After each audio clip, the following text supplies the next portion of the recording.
Queridos irmãos e irmãs da Igreja Presbiteriana Independente de Pão de Açúcar, nas Alagoas, graça, paz e misericórdia em todos vos sejam multiplicadas.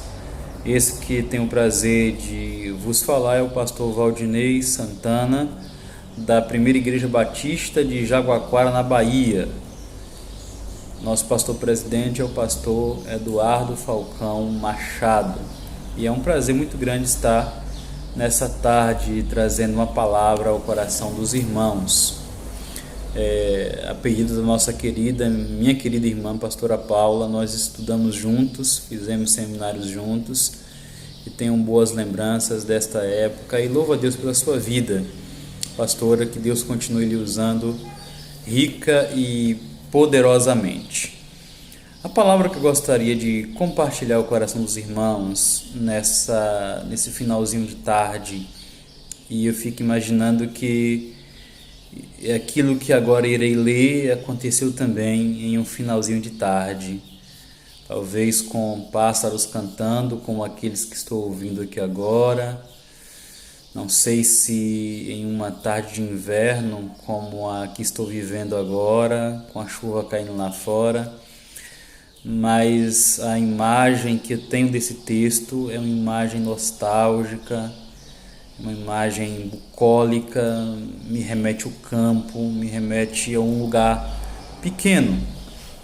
E o texto a que me refiro é o texto lucano, texto do nosso querido médico Lucas, capítulo de número 21. Lucas escreve esse texto 21 do capítulo, do versículo 13 ao versículo 35. Evidentemente que eu não vou aqui ler todos esses versículos, mas esse texto nos fala do momento em que dois dos discípulos de Jesus, imagino eu, estão voltando para casa, desiludidos, desesperançosos, com o coração em frangalhos, e me refiro aos discípulos no caminho de Emaús. O texto que eu queria ler é o versículo 15 e 16, que diz: E aconteceu que, indo eles falando entre si e fazendo perguntas um ao outro, o mesmo Jesus se aproximou e ia com eles, mas os olhos deles estavam como que fechados, para que eu não o conhecessem. Gostaria que você fechasse seus olhos, se possível, e elevasse o seu coração juntamente comigo em oração a Deus. Deus nosso amado, bendito e poderoso Pai, nós te louvamos e bendizemos o teu nome, mesmo a despeito do coronavírus e de tudo aquilo que temos vivido nestes últimos dias, Pai. Que o teu Espírito, o teu baluarte, tua mão forte seja sobre nós, nos sustentando e nos dando graça para continuar seguindo adiante. Em nome de Jesus que te peço, fala aos irmãos da cidade de Pão de Açúcar, nas Alagoas, a Igreja Presbiteriana Independente, fala aos teus filhos, fala-os ao coração, a seus corações, em nome de Jesus. Amém. Eu teria muita coisa para falar desse texto. Na verdade, é um texto intrigante.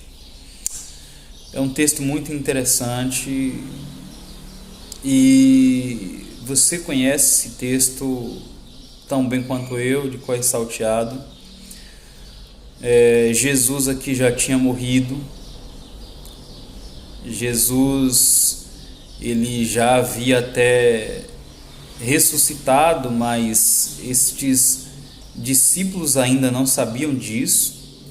Esses discípulos em questão talvez não andassem com os 12 de tão perto, como que parece. O fato é que eles estão desiludidos, desgostosos da vida, porque aqueles dois homens apostaram todas as suas fichas e perderam. Apostaram todas as suas fichas em um homem, pensando que aquele homem era uma coisa que, na verdade, até aquele momento estava sendo demonstrado que ele não era. Na verdade, queridos, Jesus não era o primeiro Messias que aparecia. Havia quase que uma tradição em Israel em que de vez em quando se aparecia um Messias. Jesus era mais um Messias. E não só os 12, como estes 2 homens também, que a Bíblia não relata os seus nomes, só diz que eram discípulos de Jesus. Eles estão tristes, abatidos e sem nenhuma perspectiva de futuro. Foram à lona. Em uma expressão famosa, nadaram e morreram na praia. Eles estão voltando para casa e fico imaginando no meu coração o que é que eles teriam para dizer para os seus parentes. Se tinham esposas ou não, se tinham filhos ou não, o que diriam para eles? Nós erramos, nós falhamos. Será que seus parentes tentaram persuadi-los de que não seguisse a Jesus? Se é que disseram, olha, não vai, porque é só mais um Messias, e foram, e há naquele momento a sensação de que quebraram a cara. Como encarariam os seus parentes de volta? Como é que teriam que dizer, nós estávamos errados? Eles estavam voltando para casa. E a distância de Jerusalém para aquela pequena aldeia chamada Emaús, que é citada única e exclusivamente nesse texto, em nenhum outro lugar, em nenhum outro momento, era distante 60 estádios. Era distante 12 quilômetros só. Mas eu imagino que foram os maiores 12 quilômetros daqueles 2 discípulos. Eu imagino no meu coração que pareciam 12 quilômetros intermináveis. Cada passo era sofrido. E eles estavam voltando para casa. Jesus se aproxima deles, eles não reconhecem Jesus, estão cabisbaixo, conversando entre si, talvez revoltados pela forma cruel e brutal em que o seu mestre foi assassinado, morto como um bandido, sendo ele um homem inocente. Talvez conversando entre eles aquilo que o seu próprio povo fez e como Pilatos lavou as suas mãos. Talvez conversando entre eles, se perguntando o que será agora de Maria, a mãe de Jesus. O que será dos discípulos todos. Talvez se perguntando entre eles, será que Pedro vai voltar a pescar? E Jesus se aproxima deles e pergunta, o que vocês estão conversando? O que é que inquieta a alma de vocês? O que é que tem tirado a paz de vocês? E a pergunta de Jesus os assusta. Eles perguntam, será que você é o único que não está sabendo de tudo aquilo que tem acontecido nesses últimos dias? Você mora onde? Em uma caverna? Você é o único que não está sabendo dos últimos acontecimentos, de como mataram a Jesus de Nazaré, fria e cruelmente, o crucificaram. Era como se eu estivesse comentando com alguém sobre o coronavírus e alguém dissesse, vocês estão falando de quê? E Jesus começa a falar e a lhes mostrar que era necessário que o Filho do Homem padecesse. Que tudo aquilo era preciso. E parece que algo começa a mexer no coração deles. A palavra de Deus tem esse poder de transformar, de mexer com a gente, de nos tirar de nosso centro, de nos confrontar, mas também de nos acalentar.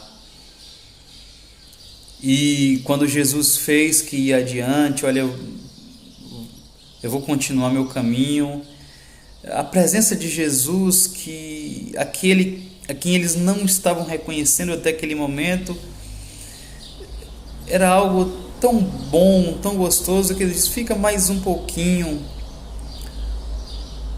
Há um hino até que fala desse momento. Fica, Jesus, já se faz tarde, tens meu coração para habitar. Faz em mim morada permanente, ficar, Senhor, meu Salvador. E naquele momento eles pedem, fica conosco mais um momento, não nos abandona não. E Jesus continua com eles, e quando Jesus parte o pão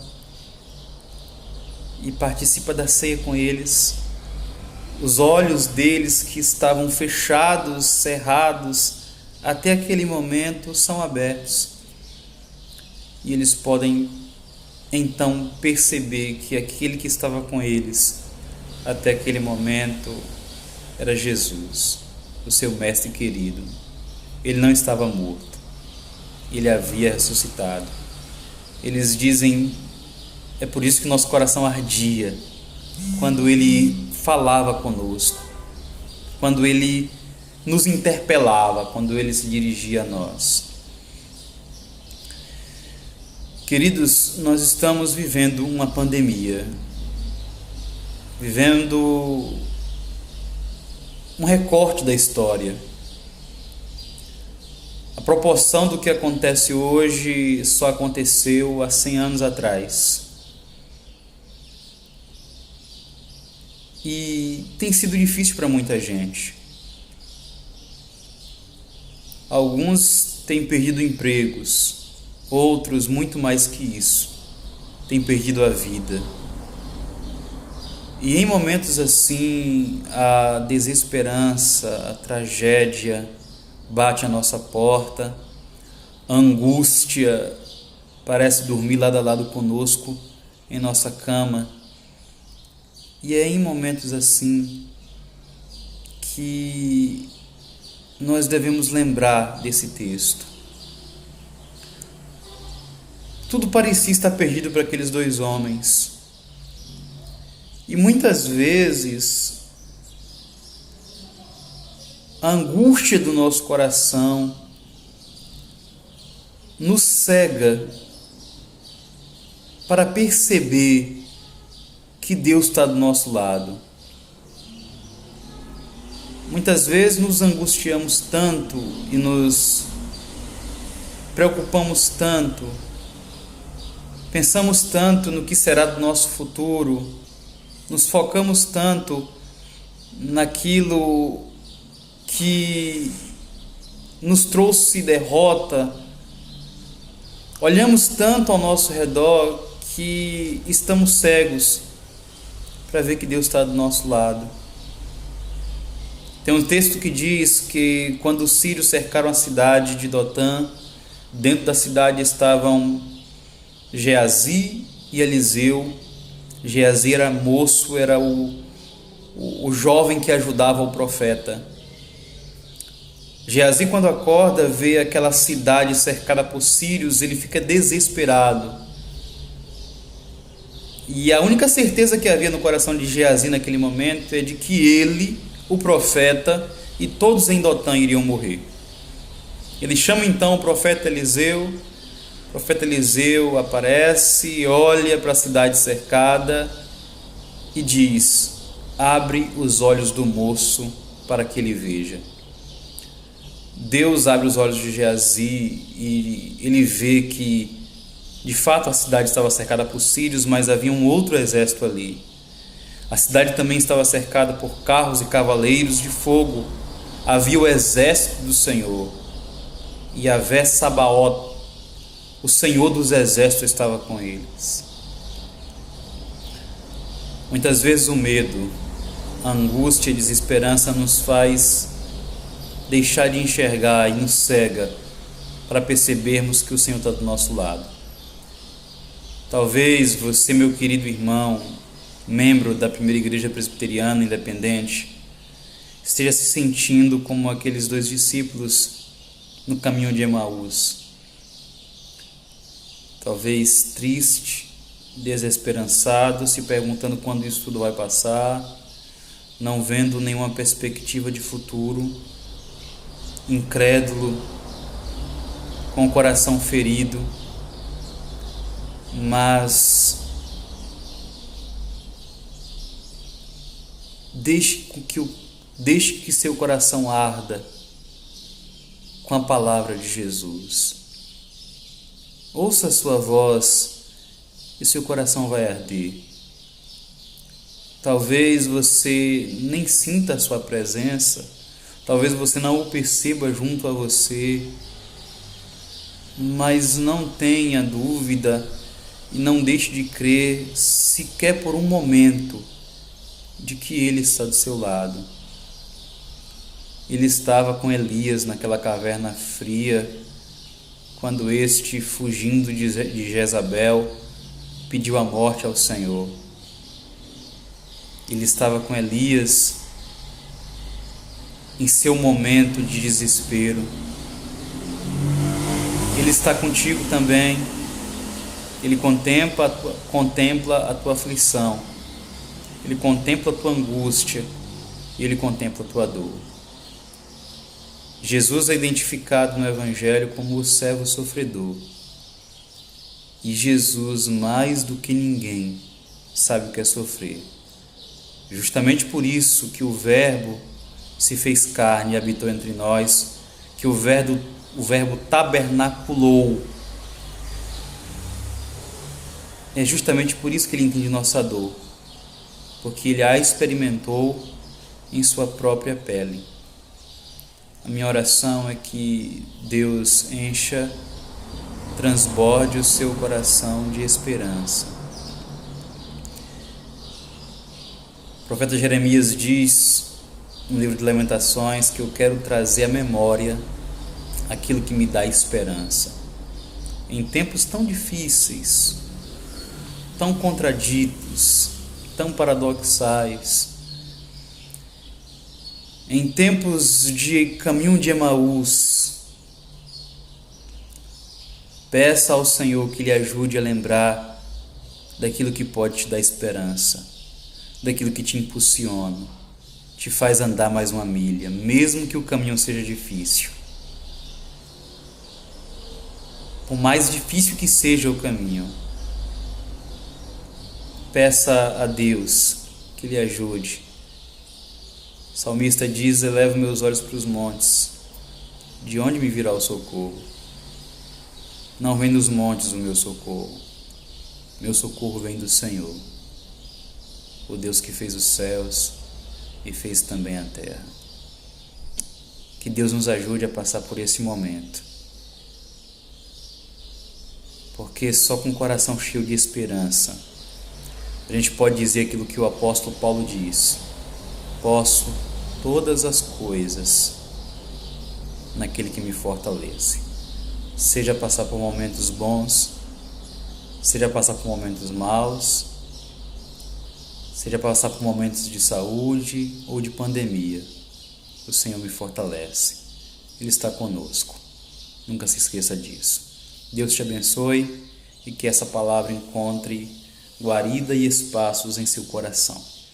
Gostaria de terminar orando mais uma vez pela sua vida e lhe abençoando. Obrigado, Pai, pela tua palavra bendita e soberana, e que mesmo que estejamos a caminho de Emaús, que as vendas nos nossos olhos possam cair, e por mais difícil e tortuoso que seja o caminho, possamos perceber que o Senhor está conosco, está do nosso lado, nos acendendo o coração, nos fazendo arder a alma. Em nome de Jesus, abençoa os teus filhos da Igreja Batista, da Igreja Presbiteriana Independente. O sustenta com tua graça a cada um deles e suas famílias. Pastora Paula, a sua família. Em nome de Jesus, Pai. Nós bendizemos o teu nome e glorificamos o Senhor. Em nome e para a glória de Jesus. Amém. Deus te abençoe. Forte abraço da PIB de Jaguaquara e forte abraço do pastor Valdinei, a Igreja Presbiteriana Independente de Pão de Açúcar, nas Alagoas, e a pastora Paula e a sua família. Deus abençoe.